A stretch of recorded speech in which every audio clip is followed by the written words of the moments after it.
Banambisi pe kanga mana lobongo peuple congolais aliate soki pe sikala wapi to ebité. Oh la kini ya bana kini bakosa ngote. Je suis ingénieur na 5 chantiers, mo 5 chantiers. Ndenge pa kene na mboka na bango lobi na Chiluba ke bino boza ba makila na nga moyena bokisa bino. Donc biso toza pa biso ba congolais bango ba duba. Oye pona ko sale la Congo pe ba congolais. Toye pona ko yiba mboko te ko boma yango te. D'ailleurs eloko ko bomeza susu te po ese kufa. Shenango yango Shene kitoko Sokolingi oyebana Olingi osala promotion Lekana Natumba TV Natumba TV Musicien, politicien Comédien, commerçant Pasteur, tadi, praticien Toye pona ko sale la Congo pe ba congolais. Toye pona ko yiba mboko te ko boma yango te. D'ailleurs eloko ko bomeza susu te po ese kufa. Bon, selon moi, mambo lobi wana nga na loba boye, take congolais mboko ekufa te. Mboko ya bien. Le problème mboko ezaka ndi moko. Eza justice mboko eza bien te. Le lona ba politicien bo loba nini? Mboko yo senga bolingo. Or mboka oyo eza na besoin bolingo te po bolingo za déjà. Mboko oyo ena besoin justice. Soki ya yena pouvoir abongi justice te. Nyonso oyo ya ko sala ekosimbaka te. Parce que balobi c'est la justice qui élève une nation. Alors lorsque justice na biso ya mboko eza mabe, nyonso oyo ba ko sala e okende liboso te. Yebisa ngai, muto ayibi mbongo ya l'État, azongisi mbongo te. Kaka bino moko bobimisie na grâce présidentielle. Parce que grâce présidentielle en gros bimisela batou ezalaka pour les politiciens batou misusu te eloko liboso no yango wana no ezo boma mboka ye muto ye olie a élever mboka ye lobi mboka ekufa bandakala bon yenda yebi mais pona biso mboka ekufa te peut-être ya mona zona makojo ko bongisa mboka ngote c'est que to na besoin muto akoya a relever ba défis et ba problème ozo le kala mboka donc pona nga état que congolais. On a la mboka na RDC, nous avons que mboka ekufite mboka eza bien, mais c'est Tshisekedi okobongisa ka justice mboka te. Action nyonso osala na mboka ekokende liboso te. Parce que justice eza mabe, mboka eza bien, ma tite ezobota na béton li tite ezobota, na béton li tite ezobota. Yebisa ngai na mboka mobima na béton nzete ezobota na béton. Oloba ke mboka eza mabe, mboka eza bien. Justice na yende eza mabe. Soka changer justice ate bato baza juste. Et banino na bango na likolo kuna iseke tina se au mona ke mboka oyo eza bien bolobaka bolingo na France balinganaka ba mibi bazalaka te na France bakuluna bazalaka te na France ba ganister bazalaka te bandi bazalaka te bandena bata bolingo te to ba bolingo te ba bata bolingo tonga yo solo ba solo bolingo likambo mboka oyo eza likambo justice c'est si longtemps que bon sa justice cité et là autant pour les athées au pesi mbongo na ministère Kingan justice ezate ba lembongo apozo wa mbongo za libulu yo mbongo opesi basaleli makambo oyo osaleli te opesi batu mbongo babongisa par exemple parti Kingan basali te osali bango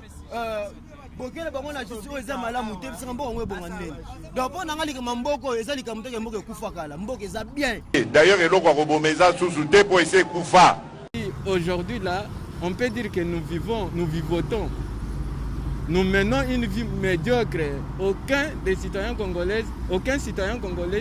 ne peut dire que non, je mène une bonne vie ou bien je suis fier d'être congolais. Parce que qui dit congolais aujourd'hui dit la misère. Qui dit congolais aujourd'hui dit toutes sortes de médiocrité. Donc, le président avait raison de dire ça, mais pas nécessairement parce que c'est lui le garant de la nation. Il a la responsabilité, il doit faire tout pour qu'il puisse prendre les choses en main, qu'il puisse relever les défis là. Parce qu'aujourd'hui là, il est en train d'aller lentement et sûrement, qui va lentement, va sûrement, il est en train d'aller lentement et sûrement vers la fin de son mandat. Et le peuple ne les jugeront pas par rapport à des propos, mais par rapport à ses réalisations. Voilà ce que je peux vous dire. D'ailleurs, eloko ko bomeza susu te po ese kufa. En tout cas, ngai attaque congolais, attaque patriote. Donc tu ko sepelater na ba discours au tata mokonza tenir. En tout cas, eza ba discours moko ezolakisa biso ba congolais tozali na espoir lisusu te. Comment est-ce que garant de la nation, commandant suprême, abanda ko tenir ba propos moko eza dégradant à vie au peuple congolais. Alors, quand on est un chef de l'État, il ne faut pas qu'on plaire. Un chef de l'État, Azam Moutoyo, Oya Monique, côté à Koutimbeba, quoi qu'il soit sur la 32 ans, il y a bateau Baby Saki. Il y a un chef de l'État, à Koki Banda ko se plaire ni chete. Aza chef de l'État, a eu côté à trouver qu'il y a une solution exacte, il faut trouver solution. Nayango, na ba discours au chef de l'État tenir. En tout cas, que Congolais, na moni espoir mon côté on a ko s'attendre encore au chef de l'État parce que bilan na pendant 5 ans et l'unique laxité et puis une négativité mon totale. Vous pouvez imaginer sur le mytho la ndela makambo mboka bien Laurent Désiré Kabila à côté de ça dira pendant combien des années. Désiré Kabila tako entraîné vous avez vous constater que oui mboka zo qui mon changement. Bato ba ko respecter mais à voir même ba recevoir ba banda ki ko télé masusu na porte cité. Donc changement comment qui total. Alors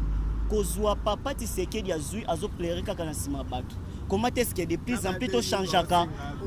azo akizaraka ka environnement na ye bato bazo sala na ye. Ako changer ba membre cabinet combien de fois. Toza na mboka nini papa Mokonzi sala lokola ta François Hollande.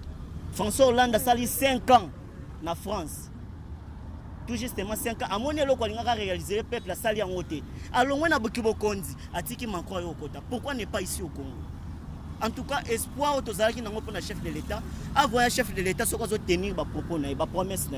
Vous avez constaté que ces messieurs a na conviction ya changer mboka. Beaucoup monde na lui a na conscience moko boya na posa ya bien-être à population, mais jusqu'au preuve du contraire, tozo mona atelo comme longate. Papa Fachi na ko conseiller parce que eloko to komi ko mona na mboka oyo. Oko imaginer eloko Kabila quoi qu'il soit biso ko lobaki oui, Kabila signé ba accord ainsi de suite. Makambo se leka na est des actes pour Kabila mais nani officialisé contrat transaction ya makambo ba minerai longwa de Rwanda ekotaka officiellement Rwanda bakor esalami officiellement na Rwanda na mandat chef de l'État Fachi o batunyo so to lobaki le peuple d'abord donc ba transaction esalami officiellement na mandat Fachi en tout cas ngana za desi na ko senga na mokonzi ya mboka 2022 oyo olobaki za ni action bana misi pe kanga na lobongo peuple congolais aliate soki pe sikala wapi to ebité des ans na 2022 soki ko activer ata ou activer na gouvernement na yo ba meka ko sala ta action moko boy e ko zala pe fiable e ko zala ko monique oui population ko ndima yo ata mwa muke ozwa ata mwa espoir ndambu papa sala ngona botema boboto parce que yeba ko changer gouvernement na ezo simbal souté yo moko moni to ko tala dernièrement discours peuple un citoyen ko lobela en face a lobelo ke yenga na ko voter oté en tout cas papa Mokonzi ce ko moni ke zo simbate mieux vaut changer entourage na yo ceux qui vont changer entourage na yo té mieux vaut au tiki pouvoir moto mususu aya ko sala en tout cas tout va mal le pays va mal merci d'ailleurs eloko ko bomeza susu te pour essayer kufa bon ngai mboka eza nango ya beba te mboka eza nango bien toza kitoko mboka eza bien eza nde kaka bato nde oyo baodirige biso nde baza bien te mais mpo na mboka eza nango bien mpo na ngai kutu bacongolais mpo na ngai eloko kaka oyo ezangaka biso eza révolution edeke biso bacongolais tosala révolution nde bamboka mosusu esala révolution biso nyonso tobimi na nzela tozwi décision ya biso moko nde mboka ekoboma etake tosalaka révolution te lipe mati tolobelo te transport emati tolobelo te mpo na ngai so tosala révolution tokozwa solution mboka ebonga mpo na problème mpe lisusu oyo namonaka bakonzi na biso baza mabe eza nini so totali bafonctionnaire ya l'état salaire nini oyo bazwaka ta bavi toovivre tomona la police eza na sécurité eza te totala FARDC salaire nini oyo baozwa mpe biso bapeuple congolais mosala nini toza nango soki batia ata lelo salaire mpona bafonctionnaire salaire emati likolo mbongo ekosikile soki batie lelo salaire ya bien batia ata salaire $500 na soda molongo bajeune biso tostangi tosisi batiki tokende osata mosala militaire nayebi ke bafutanga $500 bapianga bacrédit ekobongisa mpe mboka ekosisa mpe chômage deke salaire ezozala mpe ya mokie mboka ekovanse ndenge nini circulation ya mbongo ekosikule ndenge donc bango bazozwa basalaire ya likolo biso peuple ya se salaire mokie tokososorti ndenge donc susi toa nango président azola biso basolution abongisela biso mboka basociété sociale evanda salaire ya bato ndenge alakaki salaire ndenge alakaki biso salaire ekomata tolingi mpenza salaire emata ekobanda na basoda salaire emata ezala bafonctionnaire baswa salaire ya bien zane mutu akoki koloba na ye me makambo oyo ya lobi etake président akoki koloba ngo te po biso oza na besoin basolution toza besoin ya solution d'ailleurs eloko akobomeza susu te po ese kufa mama biso toza basoda biso toya mpona fati te toya kokengela population na babiloko oyo bandako baprinsi mosala toza na fati aza élément pour vous les populations pas pour nous tona biso bamilitaire tosufi kofutela bandako mais il y a beaucoup de terrain ici. D'ailleurs eloko akobomeza susu te po ese kufa eza pasi na mboka oyo eza vraiment pasi komona ke chef de l'état oyo a remplacé na place ebebaki olalobaki rigima pesa rigima ke tokobongisa mboka ya continue aussi kolobaki mboka ngo ese kufa nango moya obongisa eza te lo opesi yo yibe eza te ça fait trop déjà eza na kati ya mboka place wana aza na raison te ya oyo eza mboka na biso déjà nde toza boye tozoluka moto oyo akoya koinvestir na mboka oyo na ndenge ya bien ça fait tant oyo kuti batrou faut olaka biso déjà ke te na ye kobongisa mboka na place mboka esalaki nini ebebi donc torange ka maloba président de la république tofingi te Fatim Mokonza mboka mais ayebaki maloba lobi wana esali biso bana mboka bien te ndenge pa kene na mboka na bango lobi na Chiluba ke bino boza ba makila na nga moyena bokisa bino donc biso toza pa biso ba congolais bango baduba mboka ezokumbisa mabongo mboka esebebaki ndenge président lobaki mais ye président fa pa loba bongo pour continuité ya mboka na biso esenga mutu moko oyo akoya kobongisela biso pays na nga pena senga suna président de la république elo mwasa ila biso 1 franc elo ni neza na banki yo ba couleur ya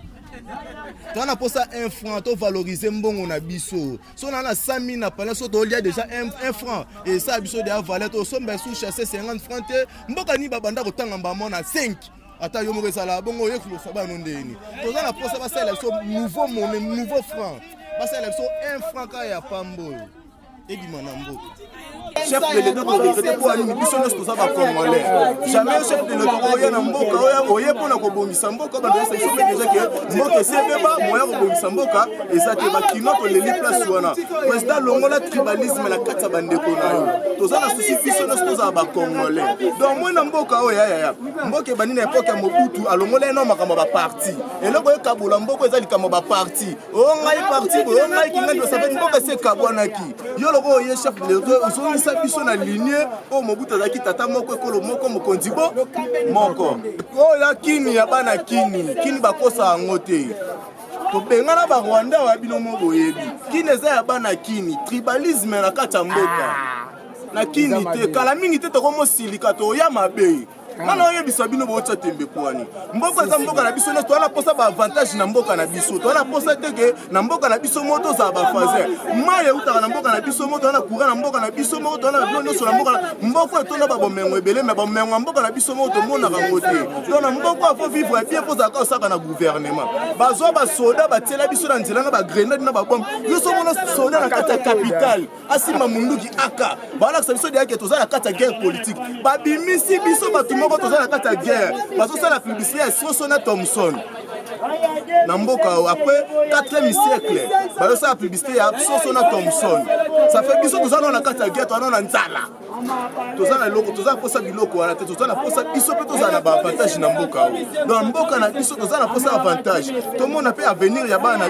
na biso moko pe ata ba père ba bebisa ki toyena ki lelo président okoti na monde ki lelo d'ailleurs eloko akobomeza susu te po ese kufa bon on a le jugement peut-être on va critique parce que ça doit bien jugement c'est trop dire on va critique en fonction de temps sous sur année le bac on a pour éviter le président aza peut-être likolo mais c'est ça likolo et nous responsable donc pour le moment il nous doit likolo même si changement on va s'étendre dans le peuple en tant que citoyen congolais on va s'étendre pas naï et bita tenaka propos en fonction ya nini et puis le contexte nini ya koloba ke mboka beba déjà parce que langage wana ils aiment le bango te donc on va miser ba lobango ba politicien musu ba leka na régime leka ba loba kango mais alors mabe peut-être comme on a mabe ceux qui peut-être appuyer ne pour na koloba ke mboka beba déjà donc c'est pas bien parce que tu yebi so peut yebi même si on constate que mboka beba déjà mais aye pour ça la changement mais ça le dit que non mboka beba déjà banakala et là on y basa suite le pas ko ya koloba ni et le président oh les gars qui passent alors pas que mboka beba c'est dire pas bon ça négatif ils ont toujours répété chaque fois nous sommes même langage et voilà mboka beba de pas ya sel moment ndenge na et puis les boulot na ça ne tikala ka c'est que plus meilleur l'ingalo basa l'ingalo ba la façon mususu et bito na selon on a comprendre ceux qu'on le balingalo ba boye voilà mboka to kutana etamo ezamo un peu ya mabe mais to ça là effort pour ramener on a niveau mo boye parce que suka on peut regarder la sima la biso ça mboka c'est bon ils ont payé au kufa mais il y a encore le bateke non mboka za au kufa to ça elo bote ça elo ba ko ibeza te en tant que président ça en tant que chef attend ça na ça ngalo ba ni que voilà to kutaki mboka netamo boye mabe mboka za au kufa mais to ça l'effort ça ça ni ko bongisa mboka parce que je vous dis mboka pour les amonene zaka mto bongisa ngote bino bota muso capital ga même si la province on a que non mboka comment ça banzele zate mais ako sala nde fort na régime na ye abongisa mwandambo wana ceux qui batuni moi la ke basoti mito batsango na période na lubaga petit fachi c'est-à-dire ça lui par mon boy on peut rien ça ndambo mais pour rapport à langage ne maintenant qui c'est pas mais là moi langage mon peu là moi responsable la biso sur le na contexte ni la chef de l'état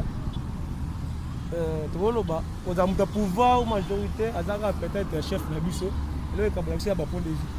mais du moment que à lobby mabe et la pouvoir dans la majorité en le baquet